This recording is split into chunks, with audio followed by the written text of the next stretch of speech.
O Lucas nem percebeu quando isso começou. Ele estava sentado no sofá numa noite qualquer, com uma meia só, o jantar esfriando na mesa, e o celular brilhando na mão dele como uma lareirinha. Ele falou para si mesmo que era só uma olhadinha. Uma mensagem, um clipe, um scroll. Aí ele levantou os olhos e sentiu aquele pânico estranho. Vazio. Porque nada tinha acontecido. Sem memória, sem satisfação. Só a sensação de que o cérebro dele tinha sido lixado por dentro. Bem de leve. E foi aí que o pensamento acertou ele em cheio. Um pensamento que um monte de adultos sente, mas quase nunca fala em voz alta. Como será que isso bate no cérebro de uma criança? Porque criança não está só usando o celular. Ela está crescendo dentro dele. Esse é The Anxious Generation, do Jonathan Haidt. E a promessa desse livro é urgente, mas bem clara. Mas aí você vai entender por que a saúde mental dos adolescentes começou a desabar no início dos anos 2010. Por que pegou as meninas com mais força? Por que os meninos estão sofrendo de outro jeito? E como algumas mudanças simples, feitas em conjunto, podem de verdade virar esse jogo? A gente vai caminhar por cada parte importante e cada lição, para no fim você ter o quadro completo. Não meia dúzia de frases soltas, não um jogo de culpa raso, mas o mapa real que o Haidt está tentando entregar para os pais, para as escolas e para a sociedade. Agora, antes de qualquer recomendação, o Haidt quer que você enxergue o formato do problema, porque quase todo mundo ouve esse assunto e já escolhe um lado na hora. Tem gente que diz que é tudo culpa do celular. Tem gente que diz que é tudo culpa dos pais. Tem gente que diz que foi a pandemia. Mas tem gente que diz que adolescente sempre te foi frágil. Só que o argumento do Haidt é mais específico. E é por isso que ele acerta tão forte. Ele começa com uma onda, não uma mudança lenta, um estouro. No começo dos anos 2010, as taxas de ansiedade, depressão e autoagressão subiram rápido entre adolescentes. O timing importa, o padrão importa, e as diferenças entre meninas e meninos importam também. A tese central do Haidt é que a própria infância foi reprogramada. Ela mudou de uma infância baseada em brincadeira, construída em independência física e aprendizado social cara a cara, para uma infância baseada em celular, construída em conexão constante, comparação constante e interrupção constante. E aqui vem a virada dolorosa.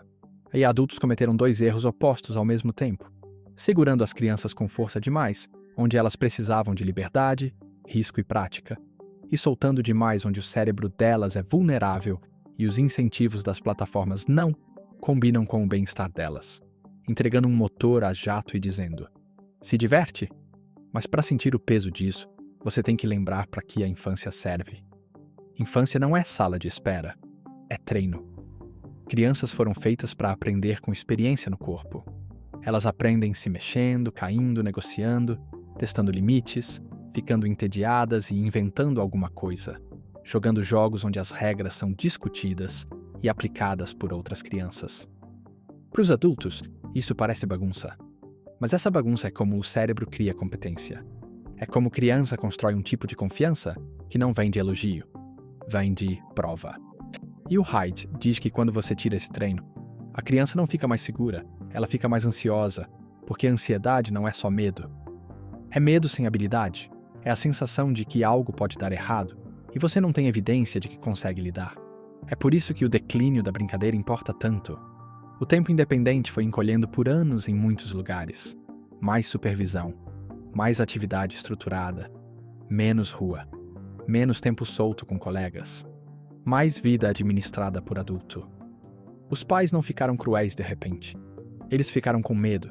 Medo de sequestrador, medo de trânsito, medo de processo, medo de julgamento, medo de ser o único pai que parece relaxado demais. E quando o medo vira padrão, você para de perceber a troca e você perde resiliência no longo prazo. O Lucas viu uma versão disso com o sobrinho dele. A irmã dele pediu para ele cuidar do garoto por uma tarde, final do fundamental. Esperto, engraçado, super à vontade falando com o adulto. O Lucas falou: "Ei, vamos lá fora. Tem um parquinho pequeno bem do outro lado da rua." O menino travou, como se o Lucas tivesse pedido para ele atravessar uma rodovia sozinho de madrugada. Aí ele perguntou: "Mas a gente pode? Quem deixou?" O Lucas nem falou como bronca, Ele estava sinceramente confuso, mas a pergunta caiu como um tijolo, porque o menino não estava exagerando. Ele estava treinado. A vida dele tinha sido organizada em volta de supervisão, tão completamente que brincar do lado de fora sem alguém, em cima, parecia errado. Então o Lucas tentou um experimento bem pequeno. Eles foram até o parque juntos. O Lucas sentou num banco e falou: "Pode brincar, você não precisa me checar a cada minuto. Eu tô aqui." No começo o menino brincou como se estivesse sendo vigiado, perto, olhando para trás. Aí alguma coisa mudou. Ele começou a correr, não a trotar.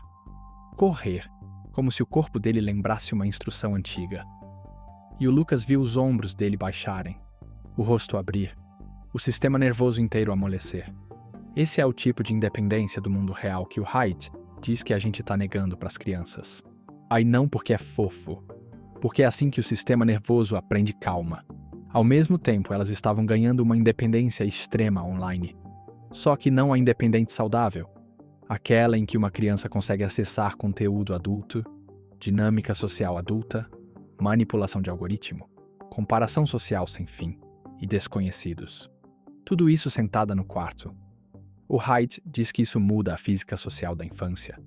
No mundo real, relações são no corpo, sincrônicas, normalmente de um para um ou de um para alguns. E acontecem em comunidades que não dá para abandonar tão fácil. Isso importa porque quando você não consegue fugir da sua comunidade, você aprende a consertar, você aprende a aguentar constrangimento, você aprende a se regular. Online, relações muitas vezes são sem corpo, assíncronas, um para muitos, e fáceis de largar, bloquear, sumir, que trocar. Então as crianças aprendem descarte em vez de reparo. Elas aprendem performance em vez de presença, e os mais ricos sempre parecem os mais barulhentos. Mas o Haidt não para em celular é diferente. Ele diz que a infância baseada em celular produz 4 danos fundamentais, 4 pilares segurando a estrutura toda: privação de sono, privação social, fragmentação de atenção e vício. Esses 4 não são aleatórios, eles batem direto no desenvolvimento. Primeiro, sono. Cérebro adolescente precisa de sono como pulmão precisa de oxigênio. Sono é regulação emocional, consolidação de memória, reparo mental, equilíbrio hormonal. E o celular rouba isso. Não só porque a criança fica acordada rolando tela, mas porque o celular cria um estado de alerta constante. Notificação, grupo, medo de perder algo, pressão para responder rápido. Mas mesmo quando o celular está virado para baixo, o cérebro está de plantão. É como tentar dormir num quarto onde alguém pode gritar seu nome a qualquer momento. E quando o sono cai, a ansiedade sobe, a irritação sobe, o controle de impulso despenca. Problemas pequenos viram enormes. Segundo, privação social. Isso parece estranho porque criança no celular parece social. Tá mandando mensagem, compartilhando, reagindo. Mas o Haidt diz que muita coisa ali não é o tipo de nutrição social que o cérebro evoluiu para precisar. É como comer doce e chamar isso de jantar. Desenvolvimento social de verdade nasce no cara a cara. Em ler microexpressões, em revezar a fala, em lidar com silêncio. Em ver na hora o efeito do que você disse, em consertar quando erra. Interação digital pode ajudar, claro, mas quando substitui a interação no corpo, a criança perde treino das habilidades que mantém ela estável. Terceiro, fragmentação de atenção. A capacidade de foco de uma criança é um músculo. Ela cresce com brincadeira longa, tédio, conversa demorada e trabalho profundo. O celular treina o oposto. Golpes rápidos, troca constante, novidade infinita. Quando a atenção é puxada toda hora, não é só distração. Fica mais difícil tolerar a própria mente. Por isso tem criança que fica inquieta mesmo quando nada está acontecendo. O cérebro dela está esperando o próximo ping, como um cachorro esperando petisco. Quarto, vício. Não no sentido caricato, mas no sentido comportamental. Uso compulsivo, perda de controle, continuar usando mesmo com consequência ruim, irritabilidade ou ansiedade quando o aparelho some. A gente está falando de cérebros em formação, principalmente na puberdade, e quando a sensibilidade social explode e a identidade fica frágil. E isso leva o Hyde a uma ideia-chave. A transição para a vida adulta está sendo bloqueada. Num mundo saudável, puberdade vem com mais independência, mais responsabilidade e mais prova no mundo real. O adolescente aprende: eu aguento risco, eu contribuo, eu me controlo. Mas quando a puberdade acontece num mundo onde o adolescente está fisicamente preso e digitalmente inundado, a transição fica estranha. Ele é tratado como criança frágil no mundo real e como adulto completo no mundo virtual. Então ele absorve estresse adulto sem competência adulta. É como dar o peso de um emprego para alguém sem ensinar como trabalhar. O Lucas viu isso por um colega chamado Rafael. O irmão mais novo do Rafael estava no ensino médio e um dia o Rafael mostrou para o Lucas uma sequência de mensagens. De madrugada, o grupo virou caos, print, boato, ataque em massa, uma explosão social que no mundo antigo seria rara porque exigiria coordenação física. Ali aconteceu enquanto todo mundo estava na cama. O Rafael falou que o irmão acordou com centenas de mensagens sobre ele. Ele nem estava acordado quando começou, mas a reputação dele estava sendo moldada sem ele. O estômago porque ele entendeu o que torna isso tão destrutivo. No mundo real, a crueldade tem limite. O dia acaba, as pessoas vão embora, a cena reseta. Online, ela te segue para dentro do quarto. Ela roda a noite inteira. Ela se espalha para gente que você nunca viu, e ela pode ficar guardada para sempre. Agora vem a parte que explica o padrão dos dados. O Hyde diz que os danos não se distribuem igual entre meninas e meninos. Eles são diferentes. Para meninas, ele coloca um holofote em redes sociais. A pré-adolescência é quando a avaliação dos pares vira coisa séria. A identidade está nascendo. Pertencimento vira tudo. E as plataformas transformam essa sensibilidade num placar permanente. Você não está só vivendo a vida, você está curando a vida. Você está assistindo melhores momentos dos outros. Você está medindo valor por curtida, comentário, sequência, visualização. E como as plataformas são otimizadas para engajamento, elas empurram conteúdo que aciona a emoção, inveja, raiva, desejo, medo. E a menina ainda sente como se estivesse numa cantina lotada com todo mundo julgando ela. Isso não é um ambiente normal de desenvolvimento. E quando entra a comparação de aparência, piora. Filtro, corpo perfeito, estilo de vida idealizado. Mesmo quando uma adolescente sabe que é tudo editado, o sistema nervoso reage do mesmo jeito. É automático. É como ficar do lado de um espelho que foi feito para te fazer se sentir feia. Para meninos, o Hyde diz que o caminho muitas vezes é outro. Muitos meninos são puxados para mundos de tela que substituem brincadeira física ou competição e construção de habilidade no mundo real. Alguns afundam em jogo, alguns em vídeo infinito, alguns em subculturas online que moldam identidade. E como muitos meninos se desenvolvem fazendo, construindo, brincando de luta, testando limite. Uma infância pesada em tela pode bloquear as experiências que ajudam eles a virar adultos confiantes. Então, em vez de ansiedade aparecer do mesmo jeito, aparece desligamento, isolamento, entorpecimento, dificuldade de decolar.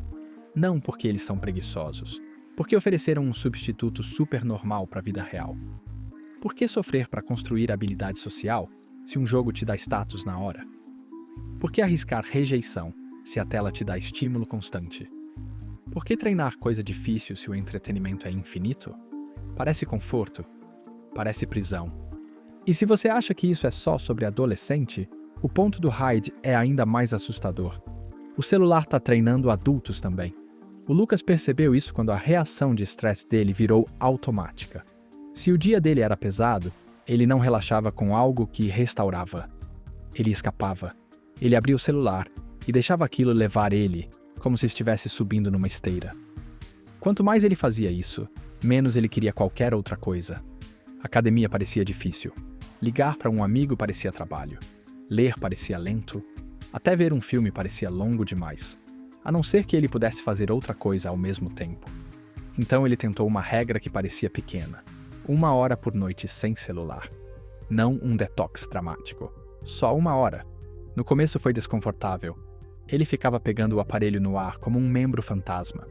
Aí ele notou uma verdade mais funda. A mente dele tinha sido treinada para fugir do silêncio. E quando o silêncio chegava, a ansiedade chegava. Não porque tinha algo errado, mas porque o sistema nervoso dele tinha esquecido como se acalmar sem estímulo. Depois de algumas semanas, ele começou a dormir mais cedo. Não perfeito, só mais cedo. Os pensamentos dele ficaram longos de novo.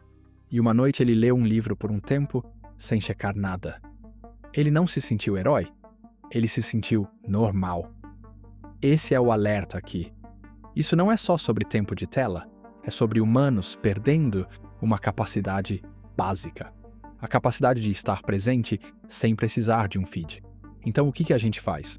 É aqui que muita gente trava. Porque mesmo concordando com o problema, parece impossível resolver.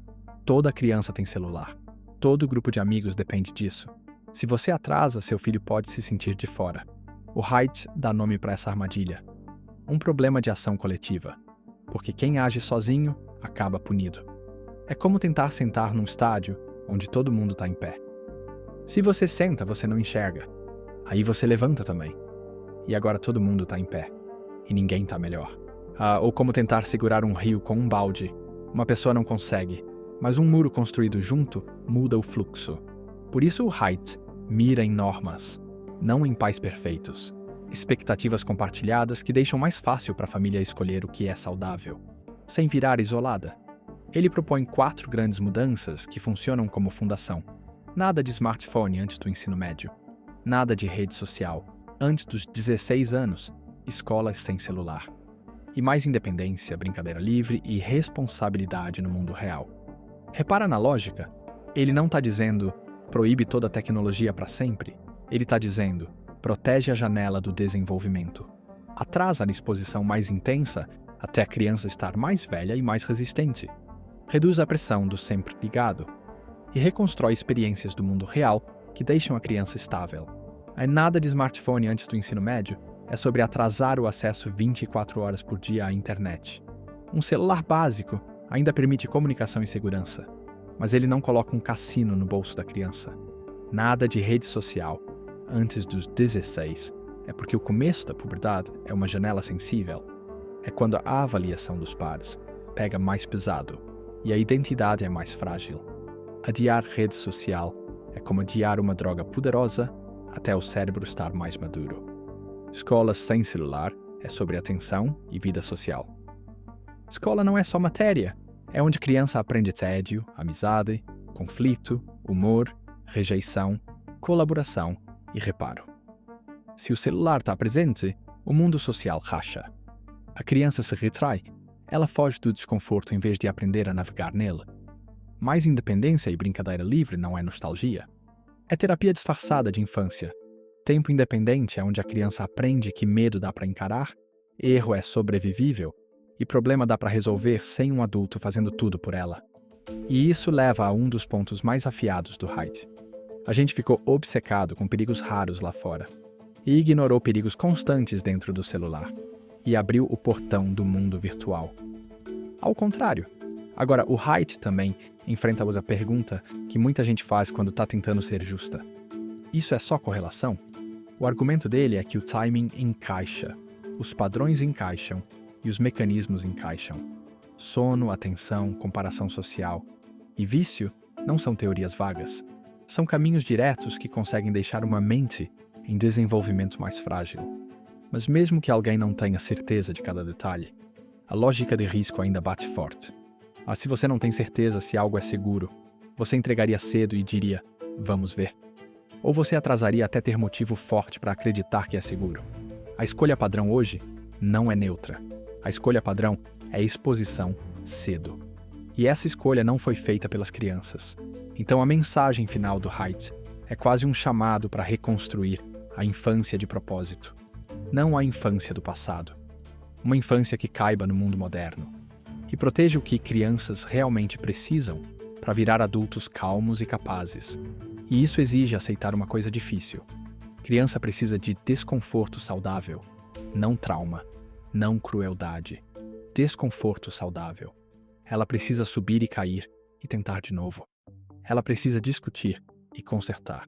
Ela precisa se sentir esquisita e aprender. Ela precisa ficar entediada e inventar. Ela precisa andar por aí e tomar pequenas decisões. Ela precisa ser confiada. Porque confiança é o solo onde a competência cresce.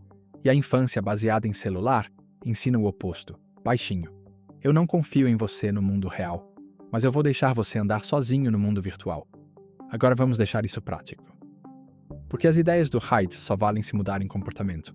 O Lucas viu algo que partiu o coração dele com a filha, de uma prima.